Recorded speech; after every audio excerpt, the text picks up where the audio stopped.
Richard Thornton sat alone in his library on Christmas Eve, staring at a glass of scotch he hadn't touched. 73 years old, billionaire, owner of Thornton Industries, one of the largest manufacturing empires in the country, and completely, devastatingly alone. The mansion around him, 40 rooms, 20,000 square feet of marble and mahogany, was silent except for the crackling fireplace. Every year for the past 15 years, Richard spent Christmas exactly like this, alone, in the dark, drowning in memories he couldn't escape. He heard footsteps in the hallway. Elena, the new maid his housekeeper had hired 3 weeks ago, appeared in the doorway carrying a dinner tray. "Your dinner, Mr. Thornton," she said quietly, setting the tray on the side table. Richard didn't look at her. "You should have gone home. I told Margaret to dismiss everyone for the holiday." "I wanted to stay, sir. I don't have anywhere else to be." Something in her voice made Richard glance up. Elena was maybe mid-40s, dark hair pulled back in a simple bun, wearing the standard black and white uniform. Tired eyes, the kind of exhaustion that came from years, not just days. She adjusted his napkin, and as she reached across the table, her sleeve rode up slightly. Richard saw it. A birthmark on the inside of her left wrist, shaped like a crescent moon, small but distinct. His heart stopped. "Wait!" His voice came out strangled. "Your wrist, that mark!" Elena quickly pulled her sleeve down. "It's just a birthmark, sir." "I know what it is." Richard stood abruptly, his chair scraping against the floor. "My daughter had the exact same mark, in the exact same place." Elena froze. "Many people have birthmarks, shaped like a crescent moon, on the inside of the left wrist, identical." The room went silent, except for the fire crackling. Elena's hands were shaking. Tears started forming in her eyes. "How old are you?" Richard asked, his voice breaking.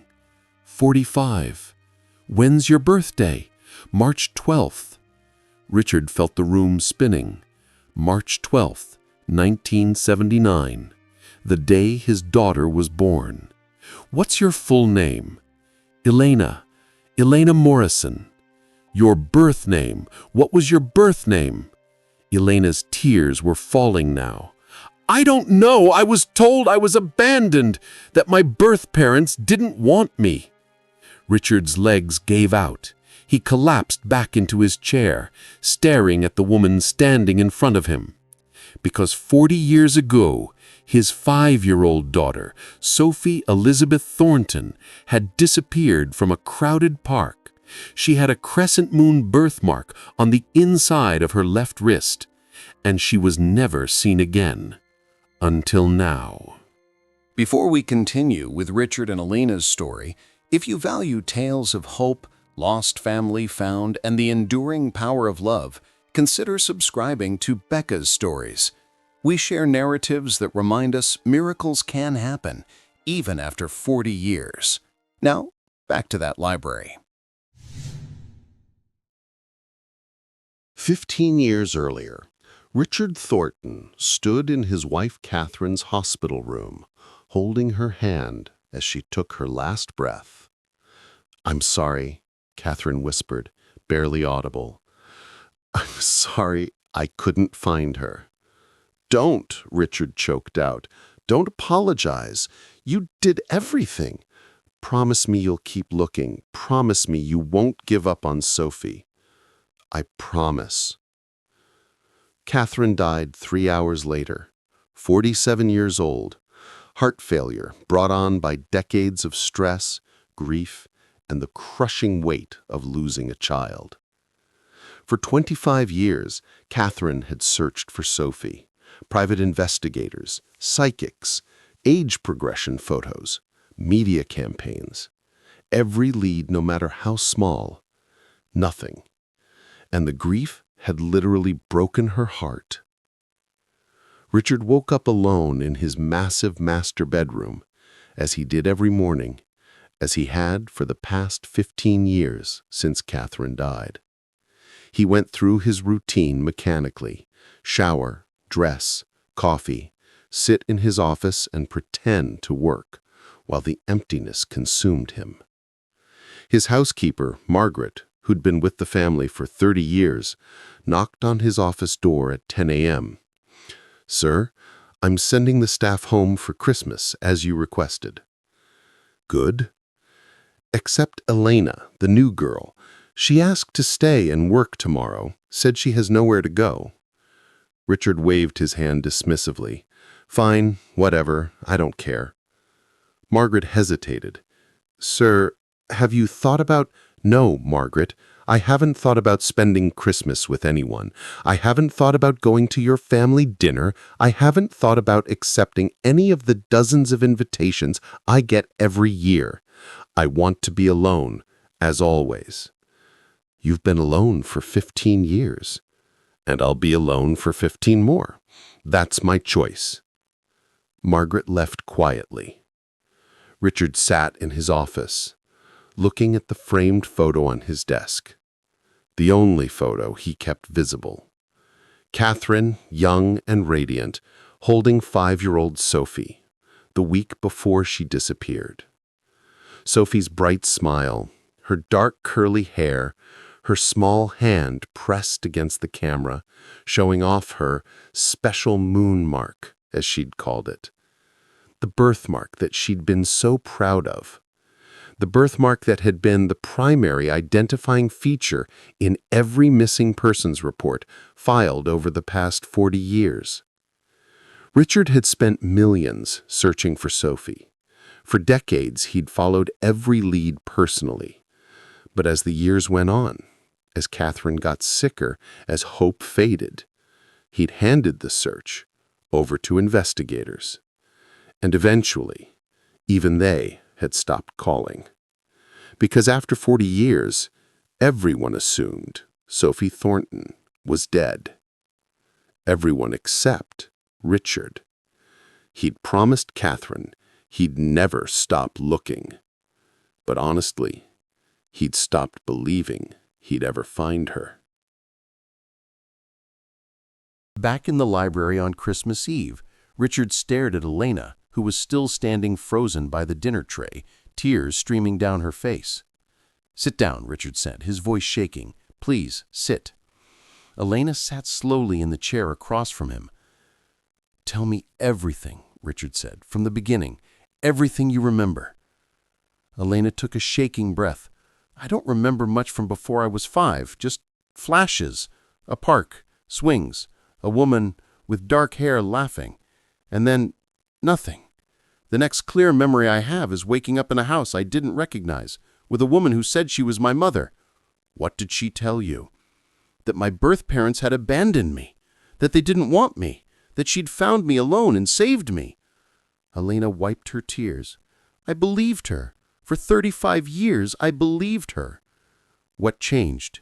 "She got sick. Cancer. 3 months ago on her deathbed, she told me the truth." Elena's voice cracked. "She said she'd taken me from a park, that she'd been desperate for a child and saw an opportunity. She said she was sorry, that she'd tried to love me enough to make up for what she'd stolen." Richard felt rage and grief warring in his chest. "Did she tell you your real name, your real parents?" "No, she died before she could. All she said was that I'd been in a park in Connecticut, and that my birth mother had been wearing a blue dress." Richard's breath caught. Catherine had been wearing a blue sundress that day, the day Sophie disappeared. "Show me your wrist again," Richard said. Elena hesitated, then slowly rolled up her sleeve. There it was, the crescent moon, exactly as he remembered. Sophie had that exact mark. She called it her special moon, said it meant she was magic. Elena started crying harder. "I don't remember being called Sophie. I don't remember you. I don't remember any of it." "You were 5. Trauma can erase memories." Richard stood, walking to his desk. He pulled out an old file, one he'd kept for 40 years. Inside were photos, medical records, and the original missing persons report. He showed Elena a close-up photo of 5-year-old Sophie's wrist. The birthmark was identical. "This is you," Richard said, his voice breaking. "This is my daughter." Elena stared at the photo, at the little girl with dark curly hair and bright eyes, at the birthmark that matched hers exactly. "I thought you abandoned me," Elena whispered. "For 40 years I thought you didn't want me." "We never stopped looking. Your mother, Catherine, she searched until the day she died. It killed her. Literally, the grief destroyed her heart. But she never gave up. And neither did I." "Then why didn't you find me?" "Because the woman who took you was careful. She moved states, changed your name, kept you isolated. And we were searching for a dead child, because that's what everyone told us you had to be after so many years." Elena looked at the photos spread across Richard's desk. A little girl she didn't remember being. Parents she'd never known. A life stolen. "I don't know what to say," she whispered. "Say you'll let me prove it. Say you'll take a DNA test. Say you'll give me a chance to show you that you were loved, that you were always loved, that every single day for 40 years we hoped you'd come home." Elena met Richard's eyes. "That's why I'm here. Why I took this job." "What?" After the woman who raised me died, I found newspaper clippings hidden in her attic about a missing girl, Sophie Tornthon, daughter of Richard and Catherine Tornthon. The articles mentioned the birthmark, and I knew I was that girl.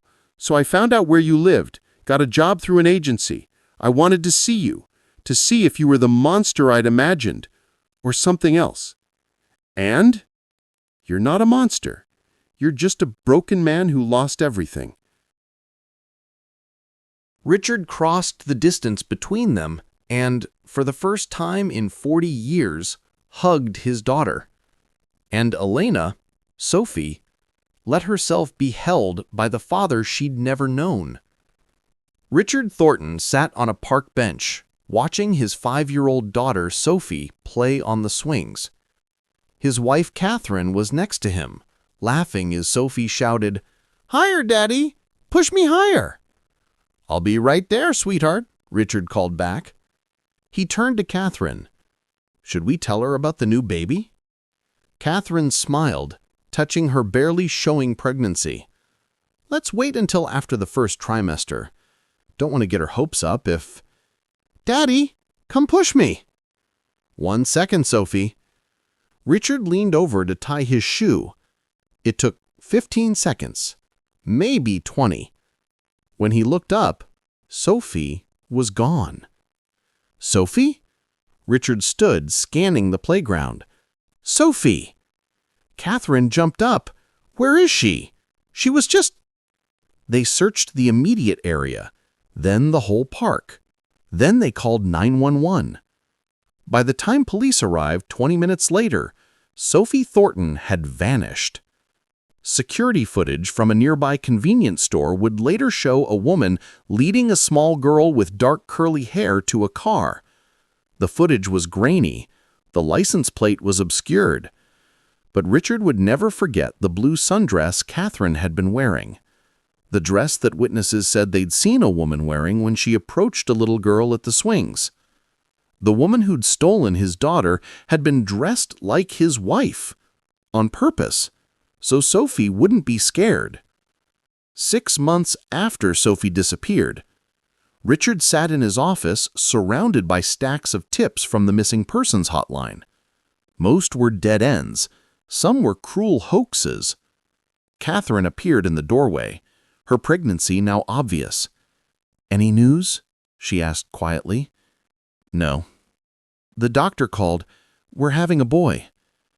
Richard should have felt joy, but all he felt was guilt. How could he celebrate a new baby when Sophie was out there somewhere, alone and scared?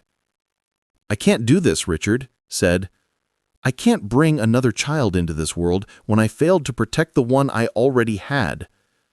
"You didn't fail." "I looked away for 20 seconds, Catherine." The room fell silent. "I'm sorry," Richard whispered. "I'm sorry."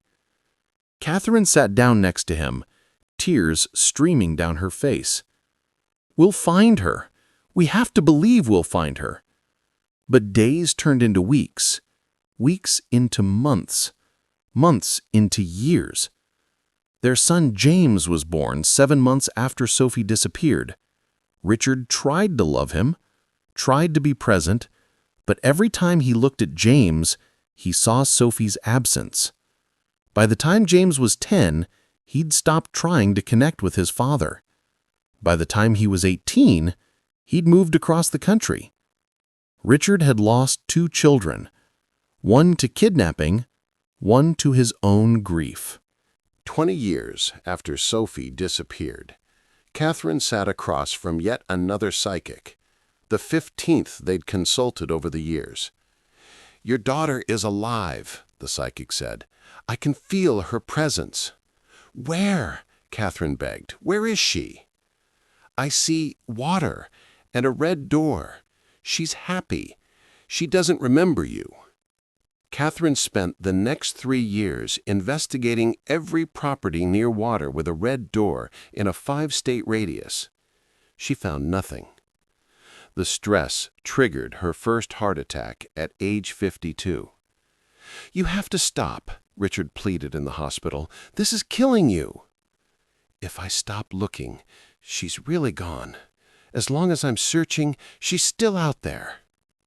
5 years later, Catherine had her second heart attack. This one killed her.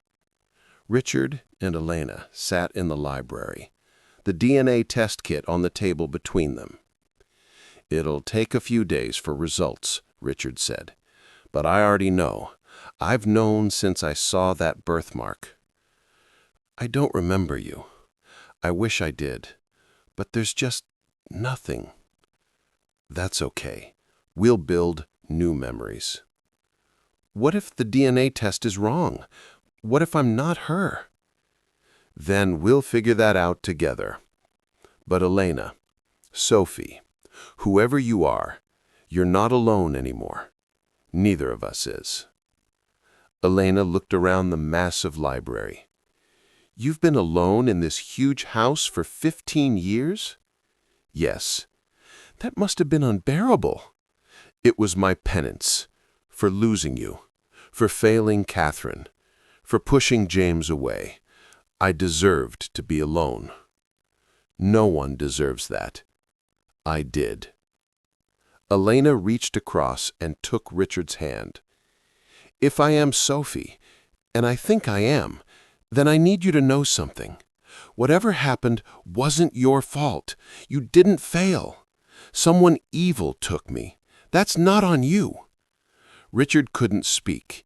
He just held his daughter's hand and cried for the first time in 15 years. 3 days later, the DNA results arrived. Richard sat in his office, holding the envelope, unable to open it. What if he was wrong? What if this was just cruel coincidence? What if he lost Sophie all over again?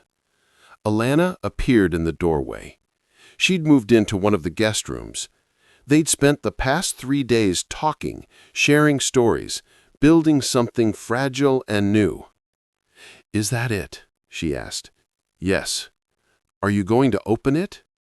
"I'm terrified." "Me too, but we need to know." Richard opened the envelope with shaking hands. He read the results once, then again, then a third time. "What does it say?" Elena asked. Richard looked up, tears streaming down his face. 99.9% probability of paternal relationship. You're her. You're Sophie." Elena, Sophie, started crying. "I didn't think. I hoped, but I didn't think." "You're my daughter. You came home." They held each other and cried for everything they'd lost and everything they'd found. Later that day, Richard made a phone call he'd been dreading. "James, it's your father." Silence on the other end. Then, What do you want? I need to tell you something. Your sister, Sophie. I found her. More silence. What are you talking about? Sophie's dead. No, she's alive. She was kidnapped, raised by another woman. She's here, at the house. Dad, are you having some kind of breakdown? Do I need to? I'm not having a breakdown. We did a DNA test. It's her. Your sister is alive. James's voice cracked. I don't know what to say. Say you'll come home. Say you'll meet her. Say you'll give us a chance to be a family. You haven't wanted to be a family for 40 years. I know, and I'm sorry. I'm so sorry, James. I was so destroyed by losing Sophie that I lost you too. But I'm asking you now, please, come home. Meet your sister. Let me try to make this right. James was quiet for a long moment. I'll think about it. It wasn't forgiveness, but it was a start. 2 weeks later, James Thornton walked into his childhood home for the first time in 20 years. He found his father and a woman he didn't recognize decorating a Christmas tree in the main hall. You're late for Christmas, Richard said, smiling nervously. By 2 weeks. Traffic. James couldn't take his eyes off the woman. You're Sophie? Sophie set down the ornament she was holding. And you're James, my brother. They stared at each other. Strangers who shared blood. I don't remember you, Sophie said quietly. You were born after I was taken. I know, but I grew up with your ghost. Photos everywhere. Mom searching constantly. Dad disappearing into grief. James' voice wasn't accusatory, just honest. I always wondered what you'd be like. Probably disappointing compared to the perfect missing sister. No, just real. That's better. Over the next few days, the three of them navigated the awkwardness of becoming a family. Sophie told them about her life. The woman who'd raised her, Janet Morrison, had been kind in her way. Isolated Sophie, but not cruel. Sophie had gone to school, made a few friends, lived a relatively normal life, just with the wrong family. She'd married young, divorced young, had a daughter, Lily, who was now 22 and living in California. You're a grandmother, Sophie told Richard. Surprise. Richard laughed. Genuinely laughed, for the first time in years. I'd like to meet her. She'd like that too. She's flying in next week. James shared his own life. He'd become a teacher, married to a woman named Claire, 3 kids. You're a grandfather 3 times over from me too, James said. But you wouldn't know that because you didn't come to any of their births. I'm sorry, Richard said quietly. I was so lost in grief that I couldn't see what I still had. I know. James looked at Sophie. Finding her, does that fix everything? No, Richard said honestly. But it's a start, if you'll let it be. James considered this, then nodded. Okay, a start. December 24th, 1 year later. The Thornton mansion was full of people for the first time in decades. Sophie and her daughter Lily, James and his wife Claire with their 3 children, Margaret the housekeeper and her family, even a few of Richard's old friends who'd stopped inviting him to things years ago.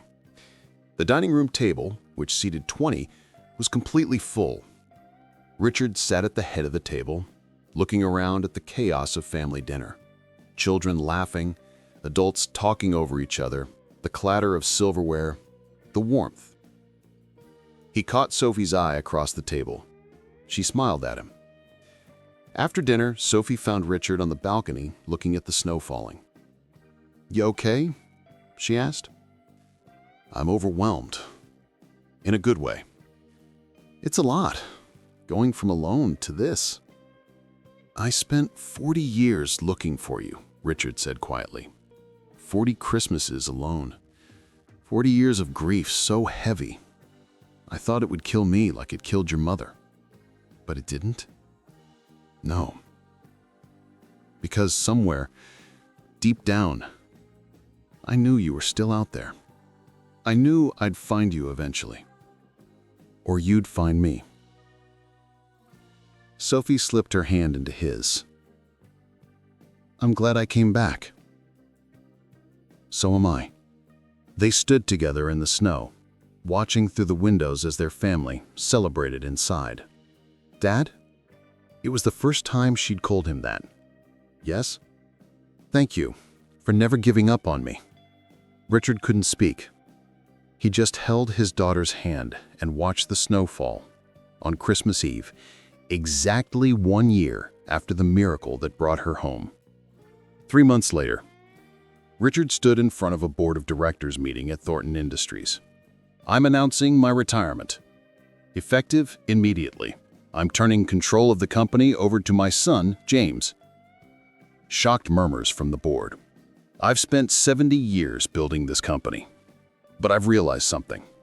I built it to fill a void, to distract myself from grief, to have something to control when everything else in my life was chaos. But I don't need that anymore.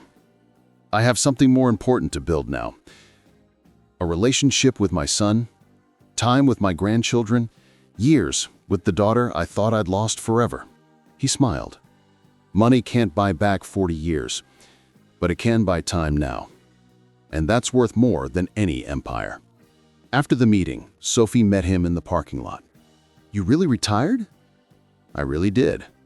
"What are you going to do with all that free time?" "I thought maybe I'd teach you to sail. You loved boats when you were little." "I don't remember that."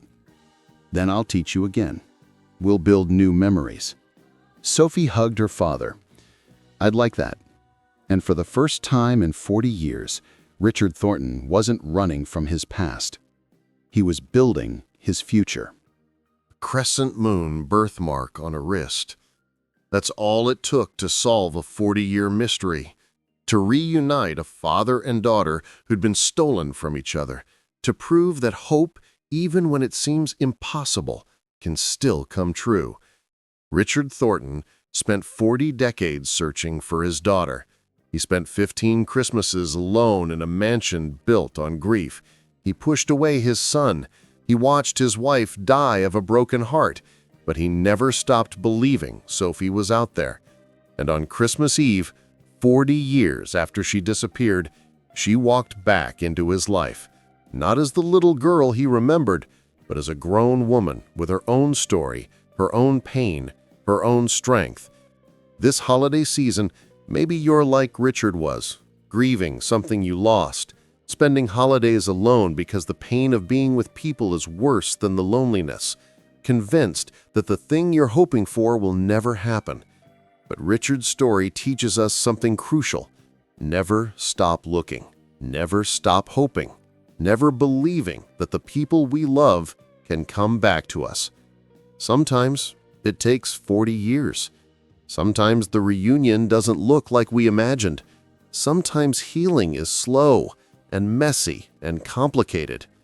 But it's worth it, because family, real family, is worth waiting for, worth fighting for, worth 40 years of Christmas alone if it means one Christmas together. If you're missing someone today, don't give up.